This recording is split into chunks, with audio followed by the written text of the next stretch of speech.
but there's still much to discuss. I want to challenge all of you gathered here in Kultaranta to bathe in. And as always, these talks are not restricted to those present here. I hope that those following Kultaranta talks on TV and online actively participate in our debate on social media. I hope the debates give you food for thought for the weeks and months ahead. Because the strength, the stability and the security of our societies requires the involvement of all citizens. With these words, I once again wish you warmly welcome. And next, I will give the stage to the Secretary General. Jens, you have the floor.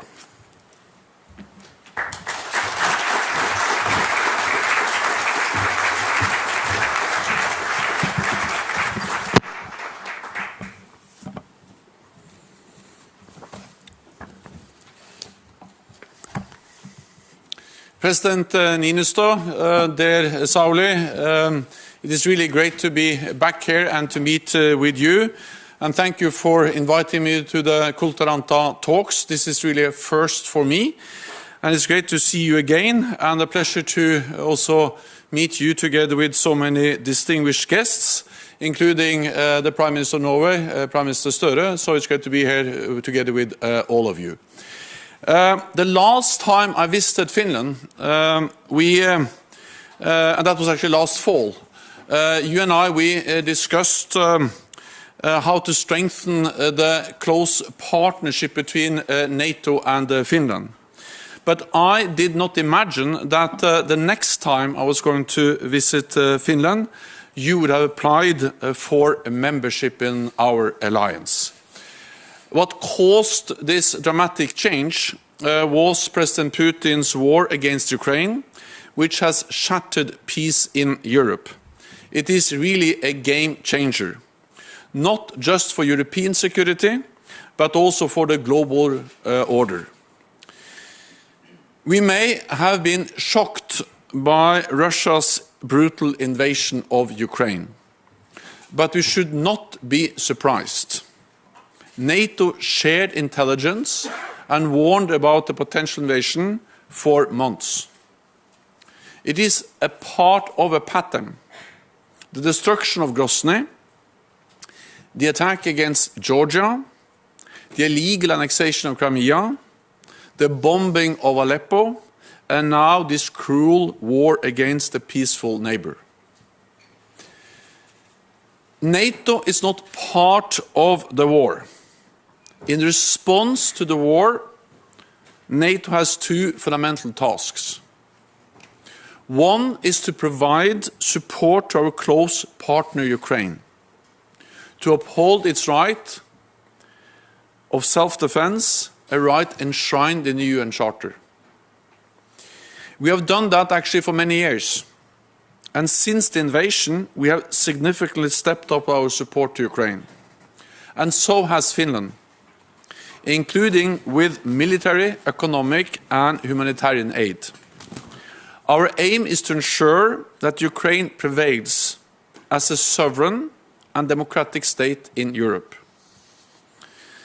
The other task for NATO is to prevent the war from escalating. NATO's main responsibility is to protect our people.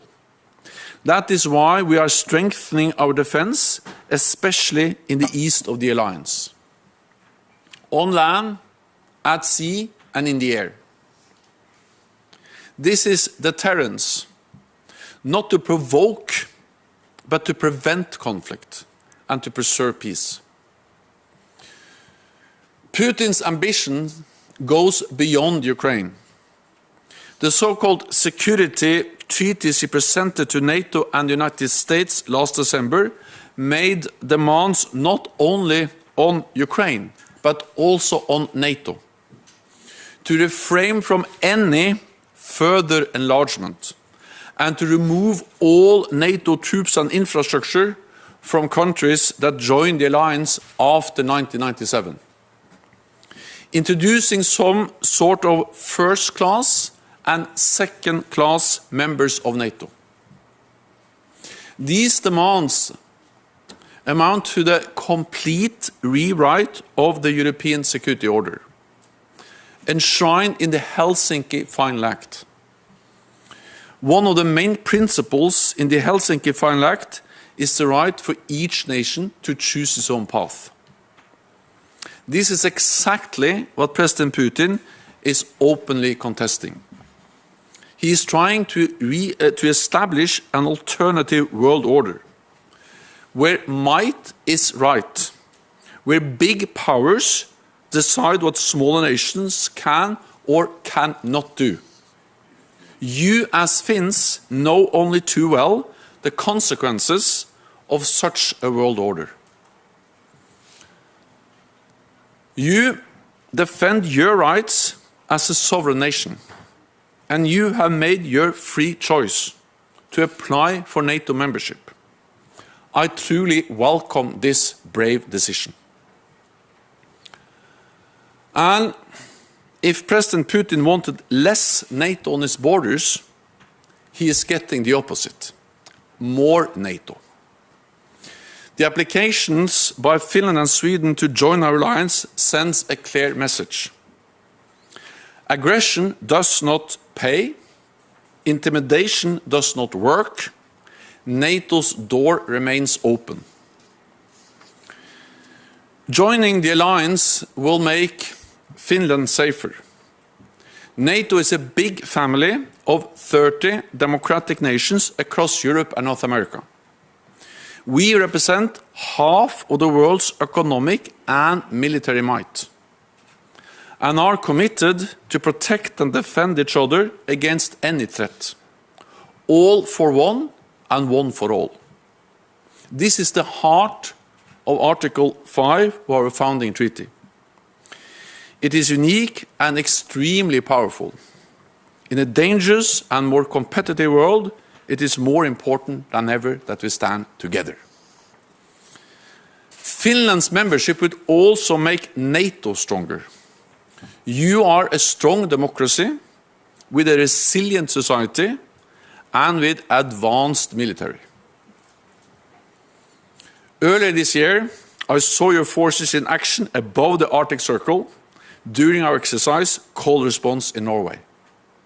Your soldiers impressed me with their professionalism and determination. Together with Sweden, you have considerable military capabilities, including substantial reserves and advanced aircraft, and naval forces, all able to work together with NATO. We are now considering the next steps on Finland and Sweden's path to join our alliance. As we do this, we take into account the security interests of all allies. When an ally raises concerns, we address them seriously, and we find common ground. So we are now working through Turkey's serious security concerns, including on terrorism. Turkey is an important ally with a strategic location, playing a key role in the Black Sea, bordering Syria and Iraq, vital for our fight against ISIS.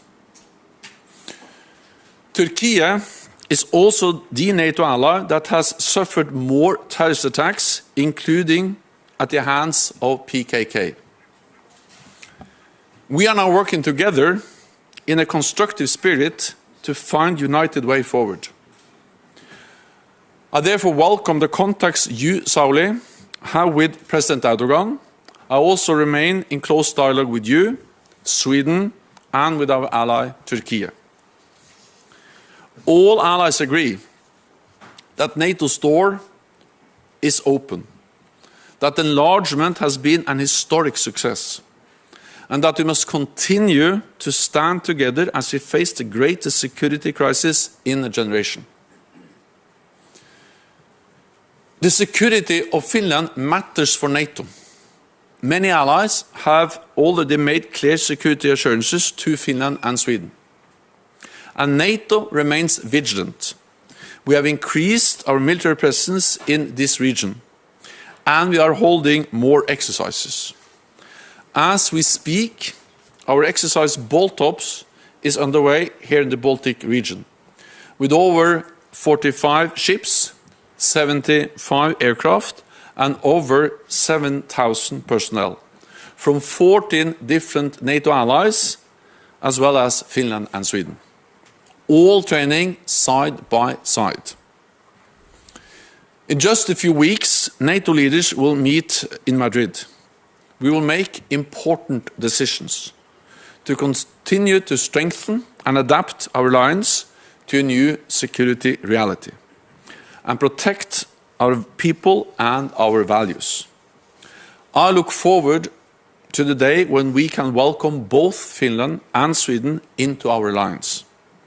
This will make Finland and Sweden safer, NATO stronger, and the whole Euro-Atlantic area more secure.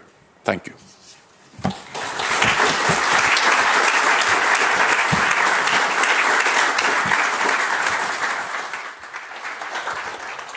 Thank you, Your Excellency. And Mr. President, please join the Secretary General, and your chair is the white one. You have about 30 minutes to discuss, and then I'm sorry I will be interrupting you because we will be giving our wonderful audience the chance to ask questions and comment. But now, please. Okay. Let's start. I heard you saying that actually what Russia is after is a kind of a new world order. Well, at least to put order to any smaller nations. But nevertheless, that reminds me of discussions in UN Week. A couple of years ago, I was listening to speeches like we all do, and suddenly noticed that those who most underlined the international cooperation, multilateral, they were Russia and China. Somehow, well, maybe they had a different idea of multilateralism than we. But nevertheless, if we talk about world order, we see a larger scale, and Russia behaving like it does. Do you see that Russia is just by itself, I mean, surely having a warfare against Ukraine, but in its thinking that the world should somehow be changed? And I think if that would be the case, it must be taken very seriously. My answer to that question is fundamentally yes. Also, they want another world order. They don't want a world order which we have agreed to in many different documents, agreements, and institutions. And perhaps the starting point of that world order was enshrined in the Helsinki Fine Act. Fine Act that is very close to all Finns, of course, which actually stated some basic rules on how to behave and how to respect the territorial integrity and sovereignty of nations in Europe, in particular. We all know that, of course, we can discuss borders and the historic reasons for those different borders in Europe and elsewhere in the world. But we agreed there, and we have agreed again and again, that these borders should be the fundament for how we work together and how to find solutions by diplomatic means together. Another key principle in the Helsinki Fine Act, and again repeated again and again in many other documents, was the right for every nation to choose its own path, including what kind of security arrangements it wanted to be part of. So then to say that it's a provocation and a threat that countries like the Baltic countries, or now then Finland and Sweden, apply for NATO membership is by itself contradicting the basic principles in the Helsinki Fine Act. And I often use an example that if you accept that big powers can say that if small powers, small nations do something they don't like, that's a threat, and they can use power to hinder that to happen. Well, I'm very glad that that was not the case back in 1949 when Norway applied for membership, or actually Norway was a founding member, but actually the capitals in the major countries like Washington, London, Paris actually said, well, Norway at that time was the only country bordering Russia or the Soviet Union. The Soviet Union didn't like that, but these capitals, US, UK, France and the others, they said, well, it's for Norway to decide, and accepted our membership of the alliance. So, yes, when a country like Russia or President Putin so clearly contests and violates those principles, not only in words but also in deeds by using brutal military force, because the whole invasion of Ukraine is violating the world order I believe in, where we respect the sovereignty, the integrity, and the free decisions of independent countries, then I think the only answer to your question is that yes, they want a different world order. And I regret that, because I have to be honest that I remember the years after the end of the Cold War. And I also remember working with President Putin as Prime Minister of Norway, that I believed it was possible to actually get Russia on board, to make Russia part of a new order where we actually work together, where we trusted other, and where we were able to overcome grievances and hatred from the past. I'm not able to tell exactly when I changed my mind, but of course after the illegal annexation of Crimea, many things changed, and then it became even worse after the annexation now. So, then our responsibility is to ensure that he doesn't succeed, but also, as I said, that this war doesn't escalate and become a full-fledged war. And that is not an easy task. It's a difficult task, an important task, and we can return to that later on, I guess, but how to reconcile the need to be strong and firm, but without ending up in escalating, is one of the big challenges we face as NATO, but of course also in close partnership with Finland as a future member. Thank you. Let's stay in Ukraine for a moment. There are three very crucial questions, actually, which I believe we all would like to hear your opinion. First, do you see any possibilities of gaining peace? Second, what are the risks of the warfare escalating if it continues and continues? I just want to underline that even during these months, we have seen changes in behavior.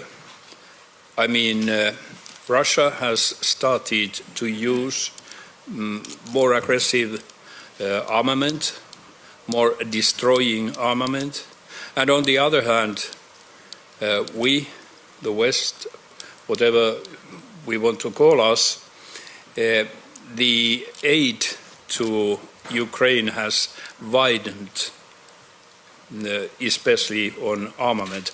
In the very beginning, it was very, very thoroughly thought whether you can give something to Ukraine. Now it's in a way enlarging all the time, which I don't mean to criticize that they need it. But nevertheless, if we see in a way that no escalation, but the limits of escalation are tested further and further, and if the warfare continues, that might create a risk.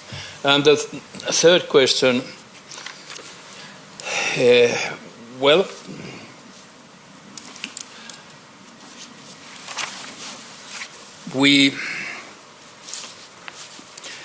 must ask maybe ourselves too, at least when a couple of months continue with warfare, we are helping Ukraine, but we are facing, like I said, normal people are facing different kind of circumstances in their own economic maybe, and that might eat up a bit resilience to support Ukraine, which might be also a risk. So far we have been expecting that Russia and Russians would be losing their resilience. Is the question that where it is lost most or more?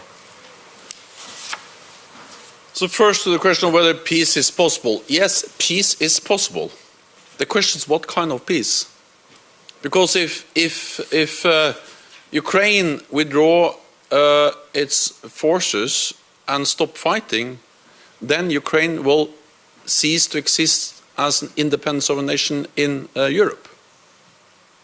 If President Putin stops fighting, then we have peace. So the dilemma is, of course, that peace is always possible. Surrender can provide peace. But as we have seen, the Ukrainians, they don't accept peace at any price. They are actually willing to pay a very high price for their independence. And again, Finland is a country that really knows the price for peace and also the price for independence and being a sovereign nation. And it's not for me to judge how high price the Ukrainians should be willing to pay. I mean, we pay a price because we provide support. We see the economic effects of the economic sanctions. But there is no doubt, as you said, Sauli, that the highest price is paid by the Ukrainians every day. Yeah. And therefore it's for them to judge, not for me, what is the price they are willing to pay for peace and for independence. So that's in a way the moral dilemma. Peace is possible, but the question, how much are you willing to forsake, to pay for getting that peace? The absolute best way to achieve peace in Ukraine is for President Putin to end this senseless war. We have to remember every morning, every day, every hour during the day that is one man, one nation that is responsible for that, and that is President Putin. Then we have difficult dilemmas, difficult choices, but it is President Putin's brutal invasion of Ukraine that has created those dilemmas. And they can be solved from his side by ending the war. Then one more thing on this is that, as President Zelensky has stated many times, this war will end at the negotiating table. The question is, what kind of position will the Ukrainians have when they negotiate a solution? Our responsibility is to make that position as strong as possible. We know that there is a very close link between what you can achieve at the negotiating table and your position at the battlefield. So our military support to them is a way to strengthen their hand at the negotiating table when they hopefully soon will sit there and negotiate a peace agreement. So that was peace is possible. That's not the question in a way. Yep. The question is, what price are you willing to pay for peace? How much territory, how much independence, how much sovereignty, how much freedom, how much democracy are you willing to sacrifice for peace? And that's a very difficult moral dilemma, and it's for those who are paying the highest price to make that judgment. Our responsibility to support them. Then on escalation, I think it's extremely important that we remember there is a danger for escalation. Also, as you said this morning, a horizontal escalation. We always see a kind of vertical escalation, more fighting, more suffering, heavier weapons in Ukraine, but escalation beyond Ukraine. And NATO has been very aware of this risk since the beginning, actually before the invasion. Because you have to remember that when the invasion came, we were very prepared. In one way, we have been prepared for this eventuality since 2014. With the biggest reinforcement of our collective defense since the Cold War, with the battle groups in the Eastern Part Alliance, more defense spending, higher readiness, new command structure, and all that. And then it was actually, when we met, I remember we discussed the possibility of an invasion of Ukraine. We had very precise intelligence on the invasion. Russia absolutely denied. We had a meeting in the NATO-Russia Council in January, I think it was. That was the last serious effort from our side to find a negotiated way out of this. Russia said we had no plans whatsoever to invade. They actually sent out pictures days in beforehand showing some battle tanks moving over this bridge over the Kharkiv, the Azov, also the strait between Azov and the Black Sea, saying that they were actually withdrawing their forces. Then they invaded, and then that morning we activated NATO's defense plans and deployed significantly additional troops because we were prepared. And now we have 40,000 NATO troops in the eastern part of the alliance. Why did we do that? To prevent escalation. Because we have this increased presence to send an absolutely clear message to President Putin to remove any room for miscalculation, misunderstanding in Moscow about our readiness to protect and defend every ally. And as long as that's clear, there will be no attack. So our deterrence is to prevent escalation.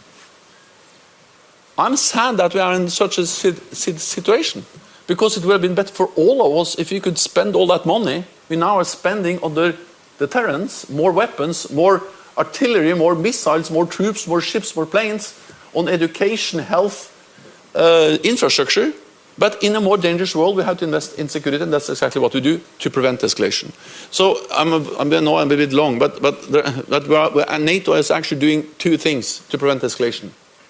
One is deterrence, as we do. And we will also make new decisions at the Madrid summit to strengthen further our posture, investing more troops, more readiness. But the other thing we do is that we don't move into Ukraine. And that's not an easy decision. I mean, in my conversations, my talks with the Ukrainian leaders, including President Zelensky, it's not easy to tell them that we are not going to impose a no-fly zone. They asked for no-fly zone, we said no.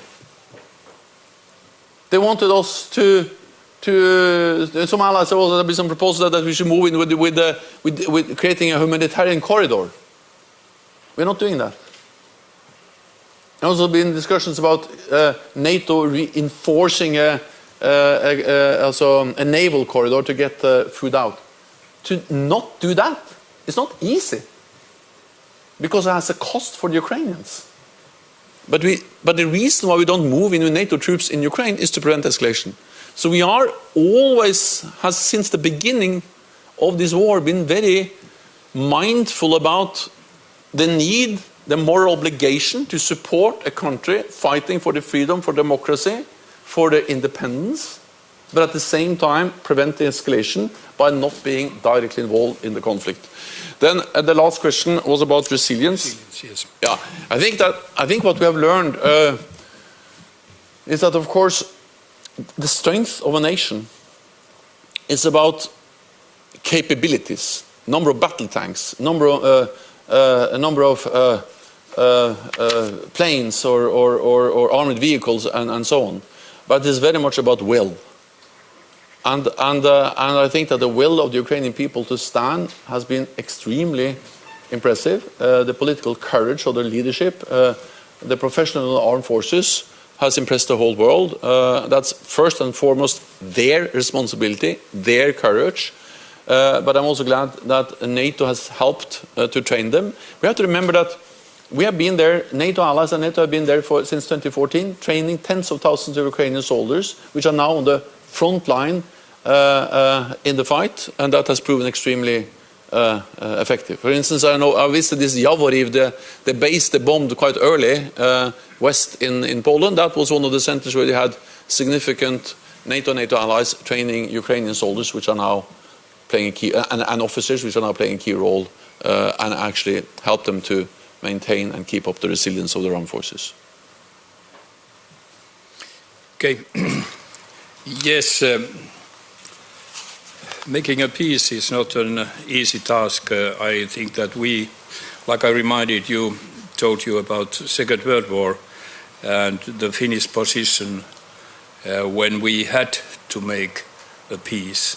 But nevertheless, losing Karelia, Petsamo too, but specifically Karelia, well, Finns actually, I guess, never have forgotten it, and it took decades that people had in their minds all the time that very, very wrong thing was done to Finland and Finnish people. So from that basis, I guess we understand that it is very difficult for Ukraine after all these victims, after all this fighting, to give up their land, not even partly. So that makes it difficult, but seeing that Russia would lose all its holdings is not maybe at all at this point seeable. Who knows? But all this tells that gaining peace is absolutely difficult. I would go now to NATO membership and us Finns, Finland.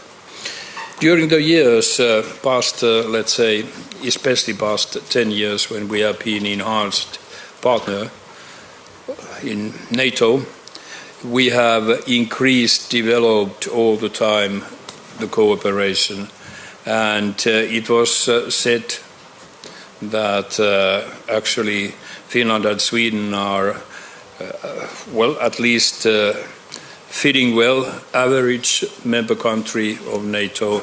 The question is only that the official nomination is not there. That was kind of discussion spirit, and that surely led us also thinking in a way that that we are, well, meeting all the criteria and still have the feeling. So I just want you to understand that the Turkish intervention here was kind of surprising because according to our studies, our legislation, our position with Turkish terrorism or being against that is on average NATO country level. So I just want to point this out so that we know why it has amazed a bit Finnish people. Understanding very well that we have to continue, like I said, discussions with Turkey and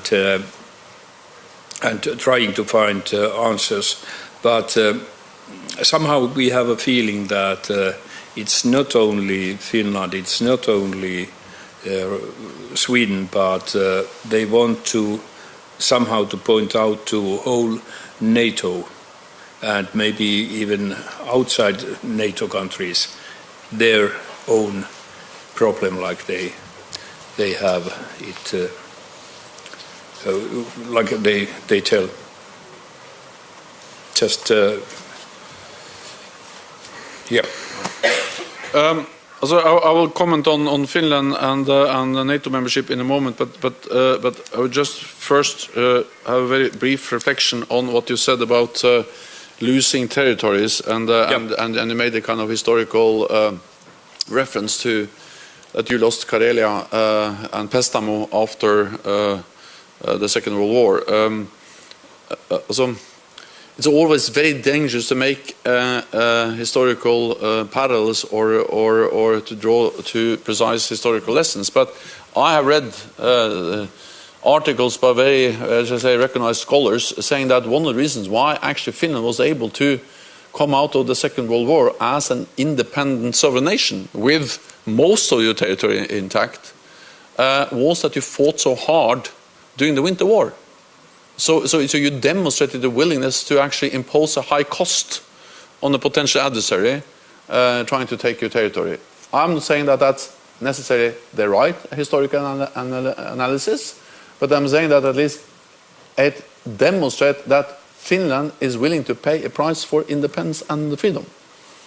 And that's exactly what we see that Ukraine is willing to pay now, which is extremely harmful or extremely hard because it actually means that you see the sacrifices of lives every day because you believe in something which is extremely important, your own independence, democracy, freedom.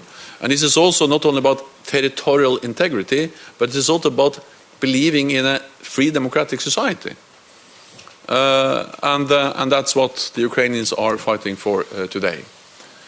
Then you made a compromise, and it's not for me to comment on that, but that at least created the historic foundations for the independence and the modern Finland we see today.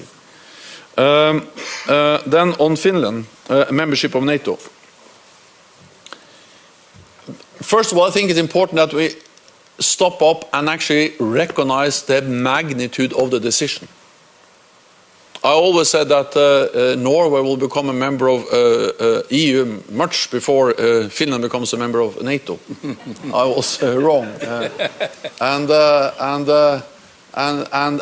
of course we could all speculate about the possibility of Finland joining NATO, but you just looked at the opinion polls back then, also as late as in this fall.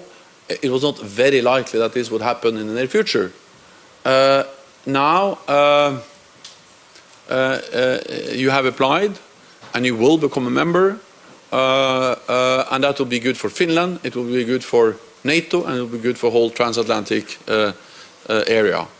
And actually you bring to NATO something which is of great importance: a stable democracy, a strong resilient society, and very advanced military capabilities. I mean, the whole world is impressed by what you have been able to uphold, and also the fact that you have actually seen the value of military strength, of resilient societies, in a way that many other European countries and most NATO allies have not been after the end of the Cold War. And I also think that NATO will be good for you. Then, of course, we need to take seriously the concerns expressed by Turkey. And Turkey is an important NATO ally for different reasons, not least for its geographic location, as I mentioned. They are a Black Sea nation, bordering Russia and the Black Sea.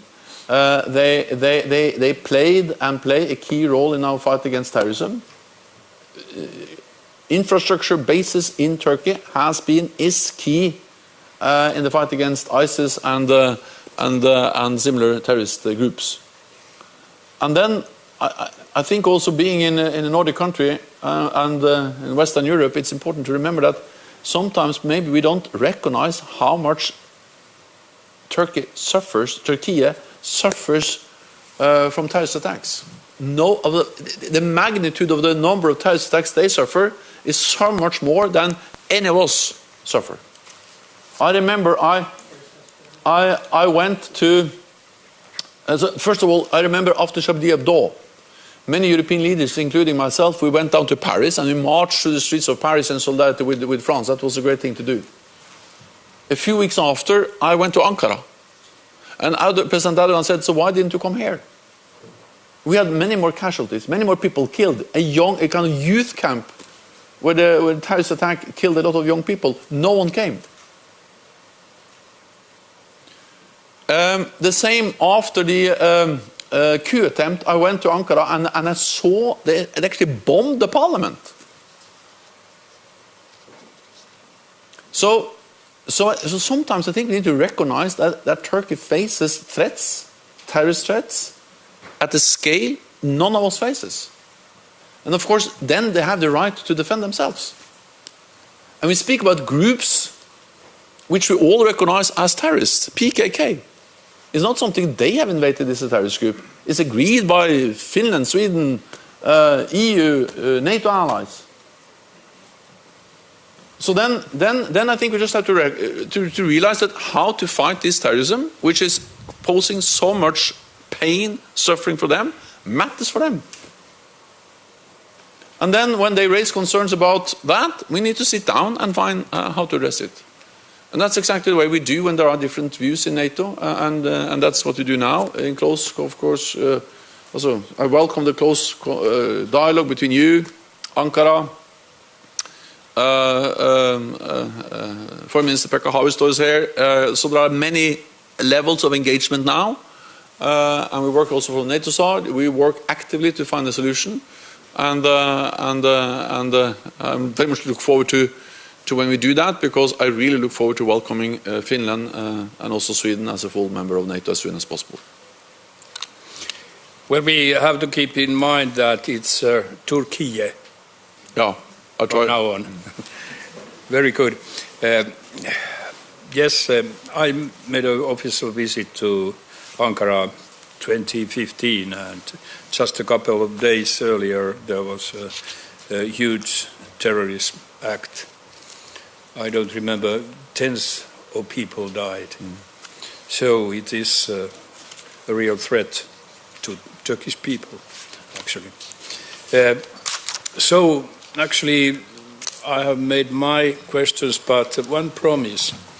We have got a lot of support from Norway, from our Nordic friends, and from many others during this process.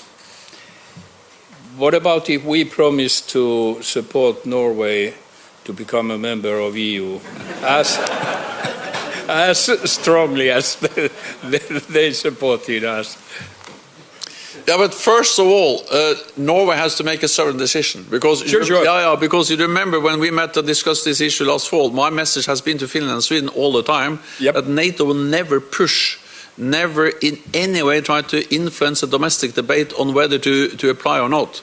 Because I think it will not be helpful if NATO came to Helsinki and said you should apply for membership. Now when you have decided through your own democratic process to apply, that changes everything. Then we can welcome that. But I think I will not speak on behalf of Norway, but Jonas Gahr Støre is there, and he is a very experienced politician. He knows both NATO issues, EU issues, and he knows the people of Norway. So I think it's for him to speak about the issue of EU membership. I actually tried as part of the government I was part of then in '94. I know. We lost, and I will not be in the lead of the next campaign. But if I remember correctly, nevertheless, you said that if you decide, we will support. And this is for Norway. If you decide, we will. Okay, thank you. Luckily, we have the Prime Minister of Norway here. I don't know if you want to comment on this or maybe ask a question. This is now time for questions. There's a microphone on the table. Please grab it. Thank you. Mr. President, dear audience, thank you for inviting me. Let's avoid that last topic. We should not dive into the too big complexities. But let me say there are so many dimensions to the issues you are discussing today, and I think there were two enlightening interventions. Let me, on behalf of Norway, say a few things directly, since the President of Finland is our host. Now that you have applied, Norway strongly supports that application. In Parliament on Thursday, Parliament will vote with an overwhelming majority the accession of Finland into NATO. Now, knowing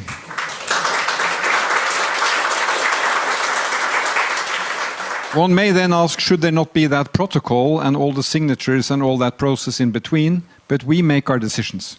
Because we believe in the Nordic region, we should be clean on this, direct on this. And I agree with the Secretary General.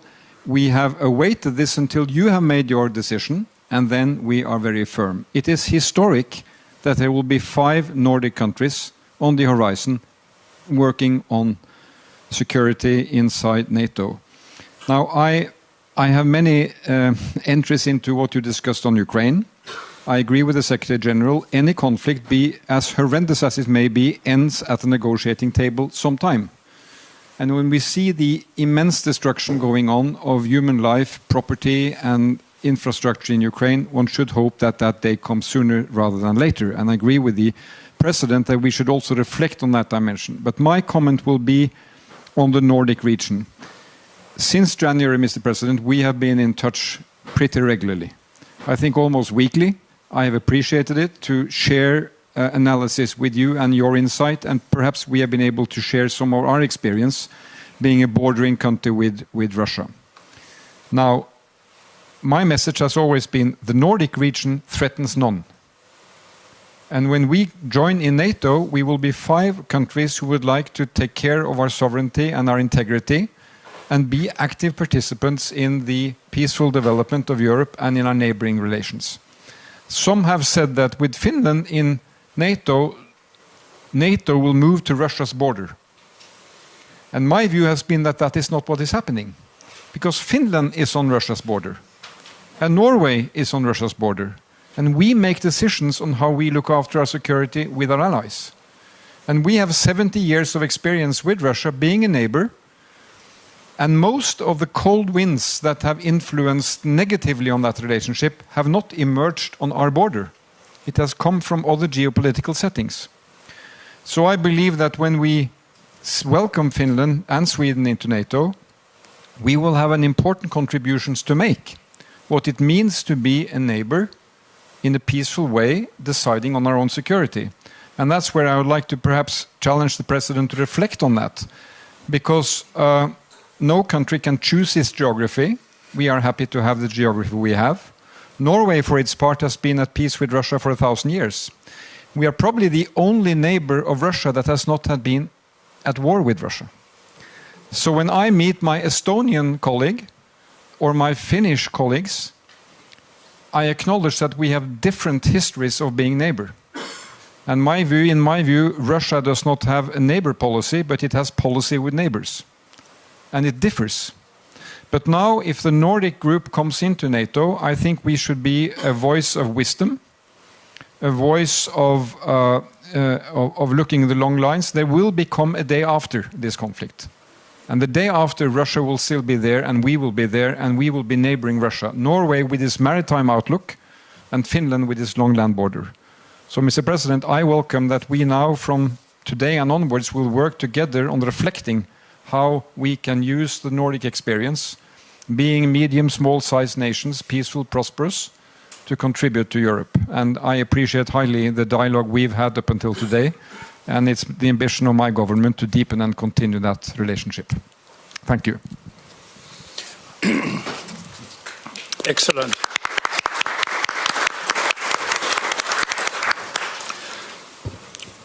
Yes, we really have been discussing quite a lot, and it all has been very useful to me. I want to thank you for all the support you have given, and your Parliament for its decision. It has been very valuable. And I want to add that you haven't been working just for Norway to support us, but you have brought quite a lot of other supporters with you. So I have always found very interesting the relation Norway-Russia, because you are a neighbor. And in Finland, we tend to speak about Norwegian model.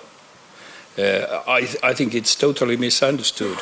If one thinks that it's only with nuclear armament or permanent basements in question, I see the Norwegian model in a very different way.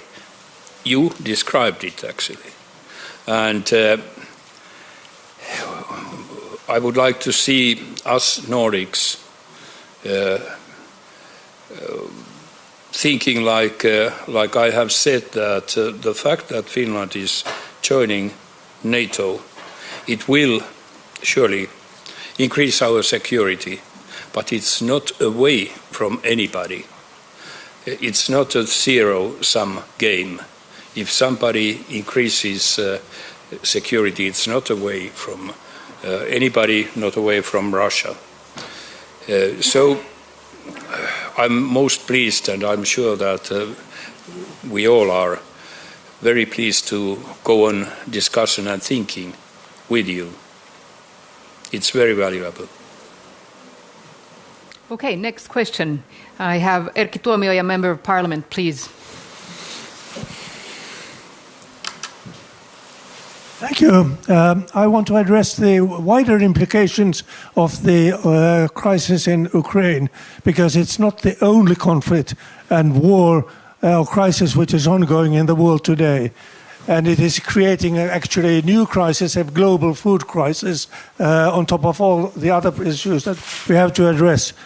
But it is unique, of course, that we have not seen this in the heart of Europe for since the Second World War.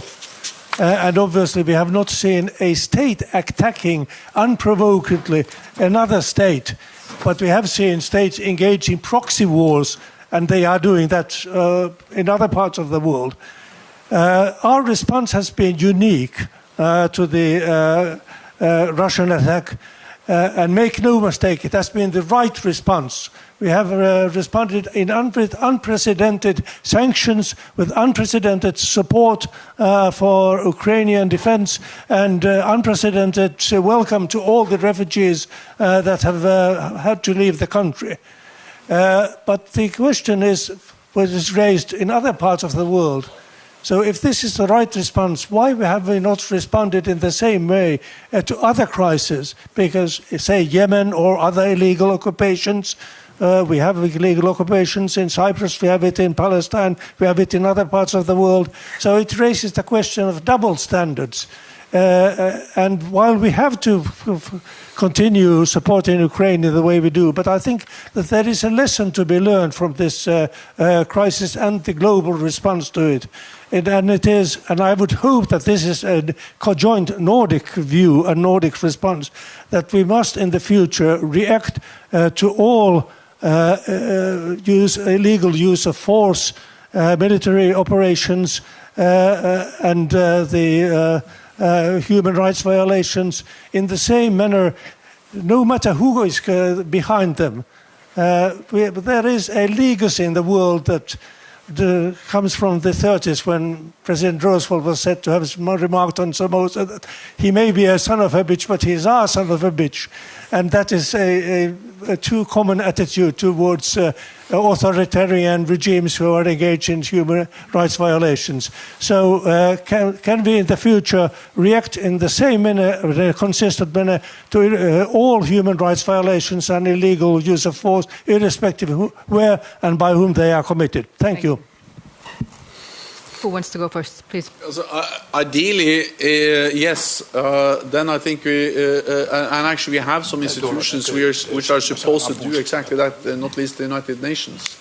But the problem is, of course, that to be able to react in the way we have against the invasion of Ukraine, we need to be united at the level we are going to react. For instance, on some of the conflicts you mentioned, we are far away from the same level of unity. Then we can discuss that, why we have not been able to unite on other conflicts. But that should not reduce, what should I say, the importance of our commitment to stay united in the way we react to the brutal invasion of Ukraine. And I think that President Putin underestimated both the courage and the strength of the Ukrainian people and armed forces, but also the unity and the strength of the reaction from NATO allies, partners, and countries all over the world. If I can add one more reflection, is that from a NATO perspective, we are working hard to strengthen our partnership with other like-minded countries around the world. So, for instance, at the upcoming NATO summit now later on this month in Madrid, we will for the first time have the leaders, the presidents and the prime ministers of Australia, New Zealand, Japan and South Korea at a NATO summit to further strengthen our partnership, because we see that China, with its authoritarian rule, the lack of support for the rules-based international order, working more closely with Russia. That's about also standing up for our values, our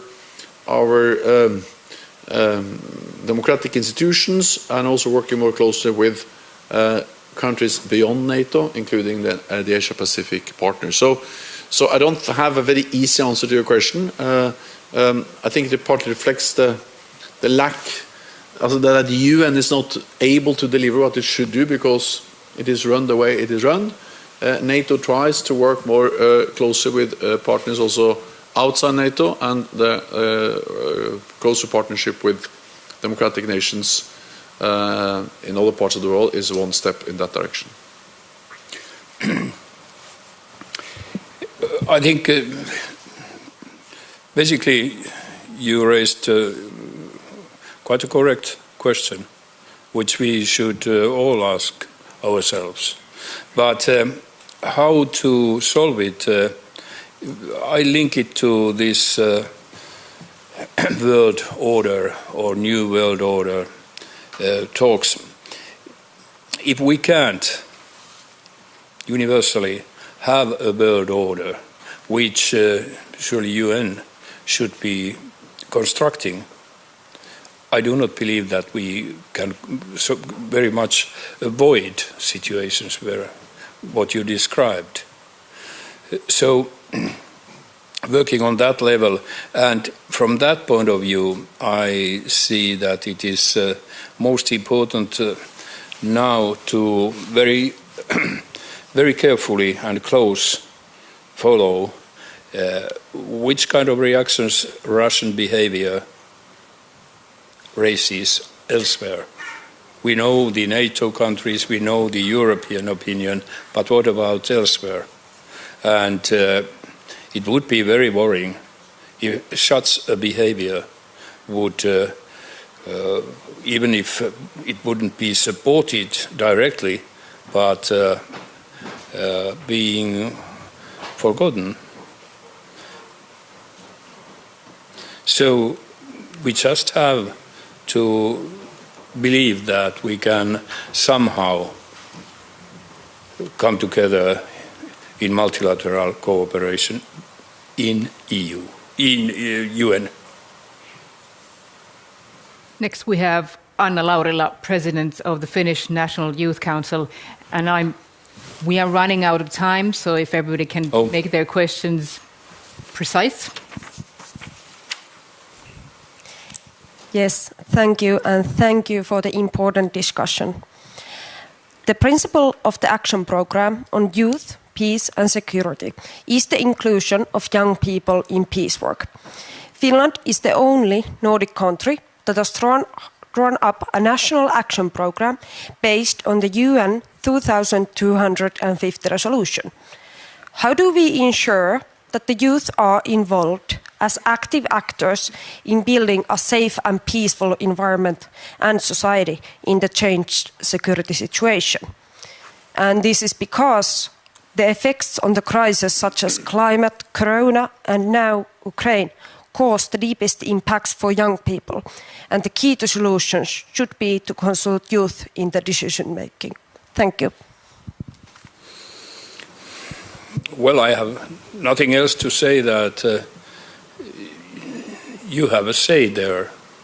It's very natural, because the future is not necessarily for me, but it's for you. And listening to you, I would say that the discussion we have had, or security policy, which I described, that it's more lively, more wide than ever before. Maybe that's a good model to continue on other issues too. Do you wish to comment? Well, the problem is not the questions. The problem is too long answers, and especially from me. So, so therefore, I try to refrain. But now I can say some words. And to be honest, first of all, I think that governments, grown-up politicians like me and Sally, we can invite the young people to participate in all kinds of important international meetings, and that's good. And we should try to do that. But to be honest, the most important thing is to be active yourself as young people. My experience from politics for many years is that young people have a lot of power when they organize and are active, either in different organizations, be it against nuclear weapons or in favor of peace or yes or no to the European Union, whatever it is. They have a lot of say. They really make a difference, and not least when young people are active in political parties, they have a lot to say. So my main message is to say, just use your power you have. Be active in political processes, political parties, and then the grown-up elderly men like me and Sauli have to listen. That's not the problem, but the challenge. Minister for Foreign Affairs, Pekka Haavisto, please.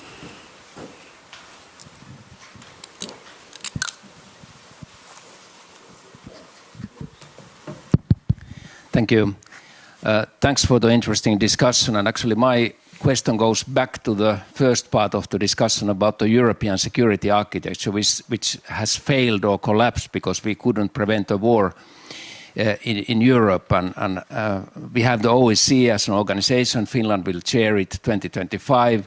And my question to you is that how can we bring the things back to the track, and particularly what kind of security guarantees we can give to Ukraine, country like Ukraine, who has lost the trust to its neighbors and so forth. What can European countries or European organizations or NATO provide in this context? Thank you.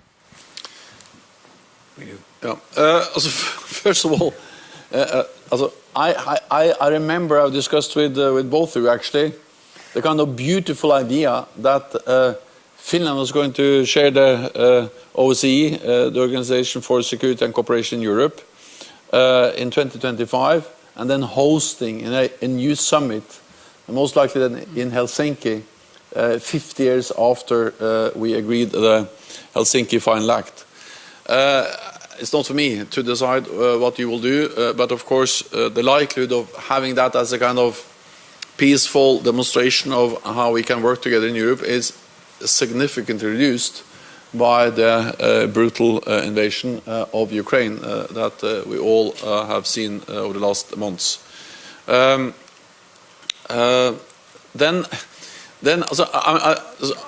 don't disagree with you, but I think we have to be mindful about the following, is that in one way the European security architecture has failed, because the idea of the European security architecture is to protect all countries being part of it, and of course Ukraine is part of that. So in that sense, you're absolutely right. But from a NATO perspective, NATO is also part of the European security perspective. We are not the whole. We are not the European security architecture, but we are an important pillar of it for those allies or for those countries that are chosen to be part of NATO, and that's now 30, soon 32. And of course, for those, I think it only underlines the importance of security organizations as NATO, where we share some common values, where we have some common goals, but not only that, we will have some common structures to enforce those values and goals. Because I'm a strong believer in the OSCE, I'm a strong believer in the United Nations, but the problem is that they don't have the power to reinforce the principles. NATO has power, because we have Article 5 commitment, we have the command structure, we have the military capabilities, and we have, of course, the transatlantic unity. There is no doubt that what makes NATO the most successful alliance in history is that we bring Europe and North America together. So the failure of the big European security architecture makes only the more limited but also still very important architecture in NATO even more important, and even more important that you have decided to apply and become a member of this part. Then to try to answer your on what kind of guarantees, so what we can do to Ukraine is to provide support, and to provide them with weapons is perhaps now the most important thing we can do to help them protect their security. But as we all know, that comes with a price. And then I don't speak about the price for us to pay for those weapons, but it comes with the price of prolonging this war. But as I said many times, I think it's for Ukraine to decide, not for me to decide, when they think they have paid a too high price for the war. hopefully as part of some kind of peace agreement, there will also be some kind of security. I don't call them guarantees, because I don't think it will be Article 5 guarantees, but assurances. The problem, and I'm quite honest with you, is that Ukraine has had that before. Mm-hmm.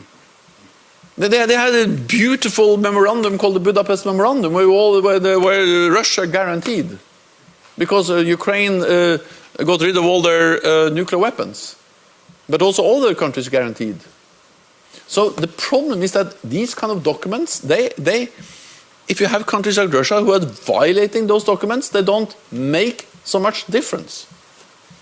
So you need documents, you need values, you need principles, but at the end of the day, you need some hard power to protect those values. Yes, what comes to security guarantees, which is very understandable that Ukraine wants them and needs them, because any solution would leave very easily a doubt that when they come again. And how to, well, guarantee, that's a really complex question. There was an idea that all the permanent members of UN would give this guarantee, including Russia. Okay, but I tend to agree with the Secretary General. It's at the end, it's hard power. We don't have a court deciding whether somebody is behaving against agreements, international agreements. They are just broken, like in this case. In Europe, the architecture, we have made European map, strategic map. NATO is having its strategic concept, and there have been discussions over EU-NATO cooperation. So there is ongoing a lot of discussion and ideas of European security without Russia. And then the big question is that the moment it is possible, and it's possible only after Ukraine is peaceful, in that moment one has to link somehow Russia to this kind of talks, trying to, let's say, at least secure the future, even though in that case too we have to remember that any document well, might be just for Wayne if it's broken. 2025, you reminded. Well, we had a beautiful idea, yes, and that maybe also Russia supported that warmly. So maybe that's an indication that sometimes some people tend to think too positively for the future. I'm going to break the rules here, but I'm going to take one more question. But that means that also you need to make your answers a bit shorter. We have Professor Matti Nojonen.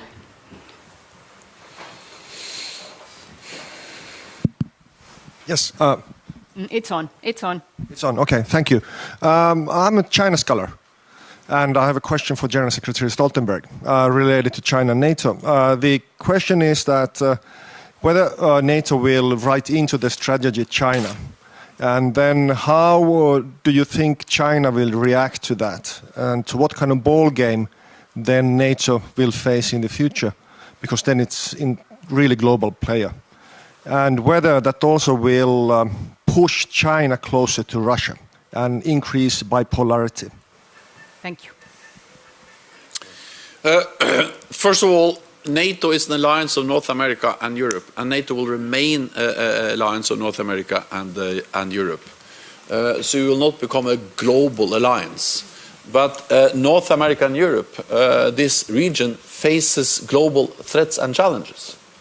That includes, for instance, cyber, which is a truly global threat. People can be in China, in North Korea, they can be all over the world and impose heavy damage on NATO allies, on our security through cyberspace. Space is becoming more and more important for our security. The satellites, the communications, everything we do on, or more and more what we do on Earth is dependent on space capabilities global. We need to relate to that.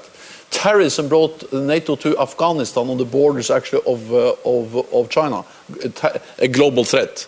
And then China matters for our security.